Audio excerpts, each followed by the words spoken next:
আছে, আপনি সাবধানে কাজ চালান। কি হয়েছে? এত ঝগড়া করছো না? তোমাদের শাশুড়ি বৌমা কি সমস্যা? সব সময় ঝগড়া করছো, একটু মানে বুঝে চললে তো পারো নাকি? আচ্ছা ছাড়ো, আমি তোমায় বোঝাচ্ছি। দেখো আমি ধরো বৌমা আর তুমি শাশুড়ি। কেন? আরে আমি তোমায় বোঝাবো যে কিরকম ব্যবহার করতে হয়, শাশুড়ি মায়ের সমান হয়, তার সাথে কিরকম ব্যবহার। আমি শাশুড়ি? হ্যাঁ দেখো আমি বলছি মাথায় ঘোমটা কোথায়? মাথায় ঘোমটা ছাড়া তুমি শাশুড়ির সামনে বসে কথা বলছো? বাড়িতে ভাসুর আছে, শ্বশুর আছে, পাশের বাড়ি দাদা আছে, দেখলে কি ভাববে? বাড়িতে কিছু শিখে পাঠাইনি। এই তো ঘুমটা নিয়ে নিয়েছি। ঘোমটাটা ভালো করে দাও, হ্যাঁ ঘোমটা ভালো করে দাও। লজ্জা শোনার মাথা খেয়েছে। জল দাও আমাকে। এই নিন মা জল নিন।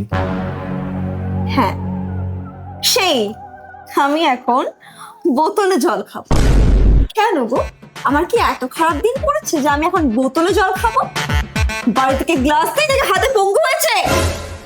গ্লাস। হ্যাঁ এই নিন মা জল নিন। গরম জল? গরম জল কেন? বাড়িতে ফ্রিজ নেই? এই তুমি কি মনে করেছো আমার ছেলের কি টাকার অভাব আছে? তুমি হয়তো জানো না, বিয়ের আগে না আমার বাড়িতে মেয়ে বাবার লাইন লেগে থাকতো। মেয়ে হাতে আমার ছেলে তোমার তো পছন্দ হয়ে তাই। কিন্তু কত সুন্দর সুন্দর মেয়ে ছিল, আমি ভাবি কি থেকে যে চয়েস করেছো, জীবনটা ঝালাপালা করে দিল। করবো না আমি। কত খ্যান খ্যান খ্যান খ্যান করে যাচ্ছে। এখন খুব টাকা করছিলে, মানি গুছি চলতে পারো না, 5 মিনিটে পুরো হয়ে গেল।